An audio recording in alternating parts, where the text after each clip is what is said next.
Y'all, I think it's about time these housewives realize that Andy is not their friend. He's their pimp. What's up, y'all? It's your boy Beasley here. Hope you all are staying cool, calm, and collected out there. I'm coming at y'all today with a review of the Season 5, Part 3 reunion finale. Like, it is finally over. Thank God that we're at this time.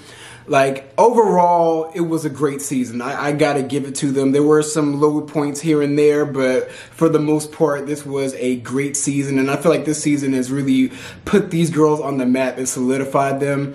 But it has come at a cost that I'm going to explain towards the end of this video. Now, in this review, I'm going to do something a little different. I'm going to go blow by blow because there was a lot going on, and I feel like it would be easier for me to review it if I just go least relevant to most relevant by each housewife and kind of assess their situation and the part that they played in this reunion part 3. So let's get into it, shall we? So starting off, I want to talk about the least relevant, which was Wendy. In this part 3, she didn't really get much of a word in edgewise because in the grand scheme of things, she didn't really have a whole lot going on this season since it was her first season.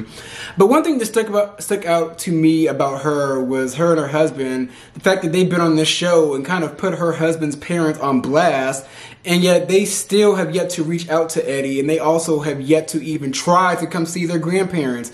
Like, that is just, like, I can truly understand just how aggravating and asinine that is, because for them to just disown him based on somebody that they love, I can completely relate. Like, I just came out to my parents 2 weeks ago and they didn't even disown me, to my surprise. Like, I was fully prepared, stressed out, acne all over my face, like just stressed out telling them, and then I ripped the band-aid off and it was a great moment.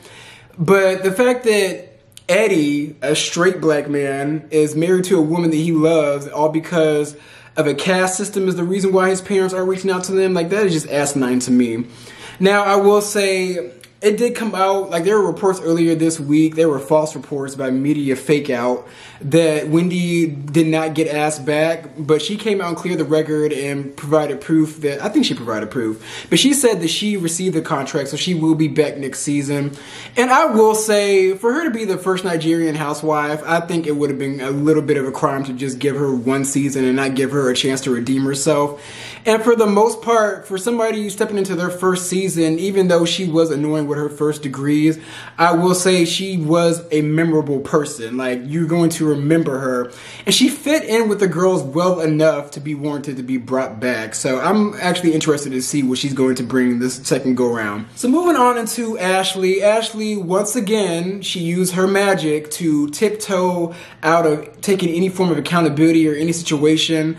And then also with the fact that Michael did not show up, even though he knew damn well when this reunion was. Like, I don't care what her excuse was. He knew this reunion was coming up, and he didn't want to show up because a lot of, like, the whole cast pretty much has beef with him, besides Juan. And then for the fact that he cut a complete fool at Robin's Christmas party, and to what Robin said, he didn't even reach out to apologize for his actions, just like Candace's Chris did.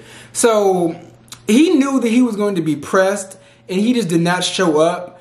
And honestly, like, not to pull the race card, but it's like a white privilege with Michael. Like, Michael was able to grab everybody's bus, hit everybody on the ass, flirt with everybody, cut a fool, cause chaos, and he's able to be brought back on camera each and every time. Like, Michael has become a huge liability for the show, a legal liability at that, and yet every season him and Ashley are brought back. Like, he needs to get some form of consequences for his actions. Like, Ashley, in the beginning I was liking her, but then towards the end she reverted back to her old ways to where I'm not really feeling her anymore. But I do admire in her the fact that she's able to talk her way out of any situation. She talked her way out of everything this entire reunion. Like, she had an answer for everything, and if she didn't have an answer, she kind of like lightly lied about it and made up, and then she got away with it. So Ashley, girl, Ashley's gonna be brought back because her and Michael and their chaos and their weird relationship is good television. But overall, Ashley, bye, girl. So moving on to Robin. Robin's actually less relevant than Ashley, to be honest. But Robin, like, what are we getting from Robin at this point? Like Robin, like I really want to like her, but she's just so far up Giselle's behind. It's like a detriment to her own narrative of the show. Like it's like she relies on Giselle to kind of cultivate the storyline, and she goes along with it instead of really stepping out and having her own storyline of her own. Like her and Juan aren't getting married.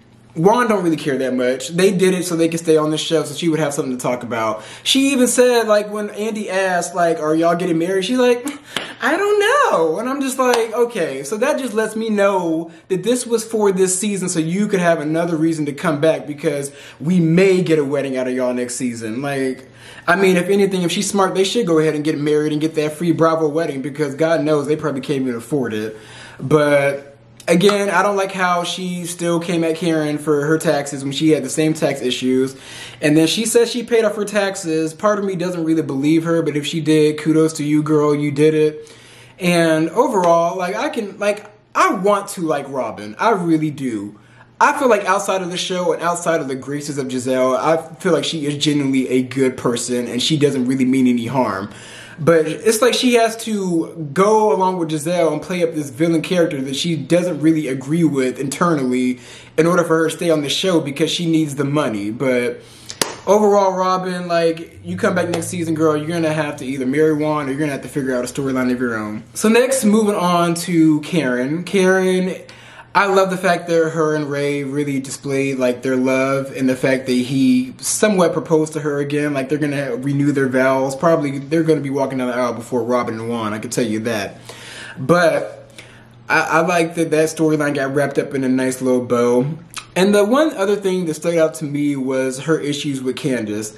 Now I will give it to Karen, and I am happy that she confessed to straight up lying to them girls, saying that Monique was not going to be going to her wig launch event, when in actuality that's what happened. I still do believe that Karen invited, like, I believe Karen wanted Monique and Candace to have a sit down scene. So, but then I think she went back to production and she said, you know what, let's axe that. And that's why she tried to like get Candace to come at a different time. But Candace was blasting her about the fact that she was taking sides, and more on Monique's side than she was on hers. And also with the fact that Candace, once again with her slick mouth, told Karen to go burn in hell. And then Karen looked at that and she was like, okay, let me fix this, girl. So she called Bravo, allegedly, so she could, I think they have like a counselor that they all sit with. Like they do group counseling sessions outside of the show. Correct me if I'm wrong. But she went ahead and called Bravo to Candace. What Candace thinks is that she called Bravo to get her off the show, when really she was calling to get Candace help. And they got into a big screaming match. And honestly, I feel like Candace, not everybody, like I've said this before, not everybody's going to be on your side, girl. Like not everybody is going to be riding hard for you 100% when both of you girls were in the wrong. Like y'all both had issues that cultivated into this fight. Like, I don't know why she doesn't see that all the way. Like Candace, and let me move on to Candace right now. Candace did take accountability for a little bit of her actions, and she does acknowledge the fact that she does have a slick mouth. But I'm just like, I can't really all the way be on Candace's side, because like, I was riding for her at the beginning of this season. Like, I really was. I was really Team Candace, because Monique was showing her entire ass in the beginning of the season up until that fight happened. But it's the fact that you are able to take jabs at the people that you're against, but yet when people call you out, you play the victim and want to go ahead and like cry with that napkin that you have, which is really her prop at this point. But it's like, Candace, like, you would not be acting like this had you got a few licks in on Monique. Like if she was able to at least get one good punch in on Monique, she would not be partying and parlaying the way she is on this camera to garner up sympathy points from Bravo, Andy, and the executives, and also the audience, which is us. But it's just like, I hope Candace learns that, like, the one thing she needed to learn from this season is that there will be consequences for your voice and consequences for the slick things that you say. Like, in my opinion, the ass whooping, it was unwarranted, but at the same time, it should have been a learning experience for you, Candace. Like, you're not built to fight. You're not a fighter. So, and you need to know that if you continue to peck at people with your words, they're going to cause a reaction. Like, a reaction is going to happen. They're going to go off on you, girl. So, just know that there is a consequence. Like, every action has a reaction. That's what I'm trying to say. So, moving on to Monique. Y'all, I absolutely was disgusted at the way Andy was coming at Monique. Andy is... Let me just talk about Monique real quick. Like, I'm 100% here for Chris Samuels really just not ignoring all the bullshit and trying to get down to the point of them talking about his new son Chase not being his baby. And it was annoying that everybody was trying to play mental gymnastics and say that that situation was not brought up on the show. It was brought up on the show. Like, Giselle in her confessional brought it up no more than 3 times, and she brought it up to Robin when they were shopping for some tacky-ass furniture for her tacky-ass house. So, I'm like, where is this disconnect happening where, like, are we dumb? Like, do y'all think that we're the dumb ones, that we didn't peep that you guys brought this on the show? Like, Giselle couldn't wait to bring that situation on camera because, for one, Giselle has always been jealous of Monique. And for 2, she wanted to get back at Monique for her running, like her playing a big key of running Sherman out of her life. When she brought Sherman's ex-wife onto the show, that was to basically put Sherman on blast. And Sherman went ahead and ran away from this reality TV shit because he's like, y'all ain't about to spread my tea in these streets. So it was always like she always wanted something to have against Monique to tear her down. She's never liked Monique because she's jealous of Monique. Monique has a man. Monique has a house. Giselle, you don't have a man. You have a tacky-ass house. You can't dress. Like, all you have is green eyes and blonde hair. That's it. That's all you are. Like, the only thing that Giselle has is the fact that she looks somewhat similar to Vanessa Williams. That's the only thing you have going for you, boo. Giselle, I could go in on her. Like, I was supposed to be talking about Monique, but Giselle pissed me off so much. Like, I don't like her. Giselle is just the absolute worst. Like, outside of the show, I would hope that she has some redeeming qualities. I really would. Like, I don't believe that somebody could just be pure evil. But that's what she gives on this show. And I think the reason why I don't like her is that she has like a severe lack of self-awareness. Like, Giselle doesn't see how she comes off to people in the audience. And she doesn't see that, like, she's messy just for the sake of being messy. And I don't like her also for the fact that she can go and spread and talk about everybody else's tea, but we can't ask you where Jamal is, or we can't ask you what's going on with every Hue Beauty. Like, we can't ask you how did you get your book written? Like, we can't ask you the important question about your life, but you're perfectly fine with putting everybody else's issues and tea on Front Street. And that also brings me to Andy. Andy, who is the puppet master. Andy, he legit is horrible. The minute he doesn't like a housewife, he gangs up with all the other girls and ices them out. He did it to Denise Richards and the Beverly Hills Housewives. Who else did he do it to? He did it to Nene. Him and Nene, you would have swore them two were best friends. And he almost tried to do it to Bethany. Bethany wasn't having that shit. Bethany, who gets my respect at 100%, one of the smartest housewives of all time. But back to Potomac, like, you could tell that he was just gunning for Monique. He was mad at the fact that she didn't have remorse for her actions. And I'm just like, she didn't. Monique, honestly, I'm glad that she apologized, but deep down inside, Monique didn't really give a damn. Like, Monique was, like, fine with the fact that she whooped Candace's ass because, I mean, honestly, Candace was really, really collateral damage. Monique really should have been coming for Giselle, to be honest. And I'm all over the place right now, but, like, even with that being said, I hated the fact that Giselle and Monique were trying to form a friendship at the beginning of the season. I'm just like, girl, what are you doing? And honestly, they should have also had Charisse on this show because Charisse was the catalyst for a lot of this stuff popping off in the first place. But back to Andy, like, Andy, I don't like the way he was talking to Monique. I don't like the way he was chastising her. I don't like the fact that he was trying so hard to get her to take accountability for her actions, even though she did. But it's like, girl, like, this fight happened already, Andy. Like, what emotions do you want her to feel at this point? It's said, it's done, she apologized, move on.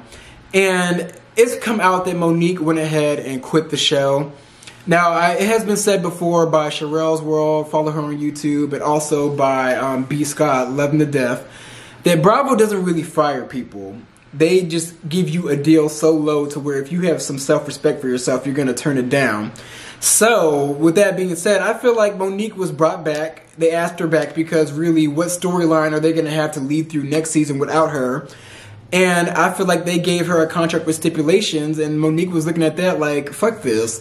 Like, that money already isn't really much to her and Chris anyway, so kudos to her for leaving on a high note and leaving as the fan favorite. Because I feel like if she would have even came back, they would have came for her and Chris's marriage. Like, they legit would have put their whole entire marriage on Front Street, and I feel like them two probably... Like, I feel like their marriage would not have survived another season of this because they were already coming at it with that whole trainer situation. They probably would have tried to bring Gigi on, or they probably would have tried to bring that trainer on, or actually they probably would have tried to even bring Charisse back in the fold so them two can go at it. But who knows? Kudos to you, Monique. You left out with your head held high. And you're going to go down as one of the most memorable housewives in history, and you read Giselle for pure filth. And also, P.S., there were reports coming out that the girls got on Giselle so badly this reunion that she got brought to tears. Did Andy, edit that out? Andy is a huge problem at Bravo. I feel like Bravo isn't really even fuck with him anymore at this point.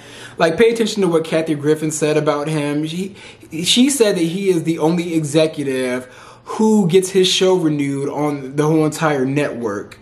And he's the host of it. Instead of him being behind the scenes, he's happy and just ready to be famous without really having any type of discernible talent.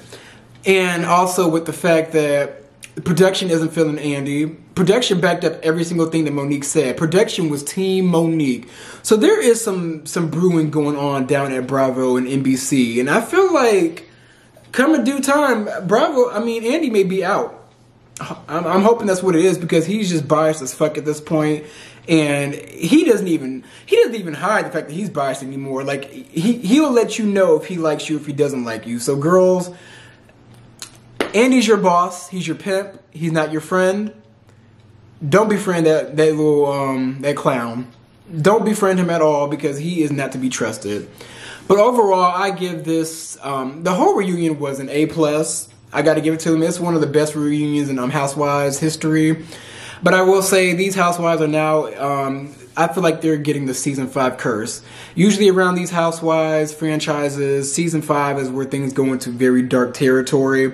And these girls, they've dipped down into that territory at this point. And hopefully they can, hopefully housewives can get back to being fun again with light shade. But these girls, they're like a covenant at this point. They know each other's dirty laundry and they're going to do whatever it takes to stay on this show and keep that check flowing in. Because like Candy said best, where else are these girls going to get paid over $1 million, way more than a doctor, just to party and parlay, wear nice fashions, drink and argue with a bunch of bitches? Where else is that going? Where else are you going to get that kind of money for doing next to no type of real work? But those are my reviews on the whole entire situation. Be sure to like, comment, and subscribe. And I'm going to come at you guys with some more content, so stay tuned.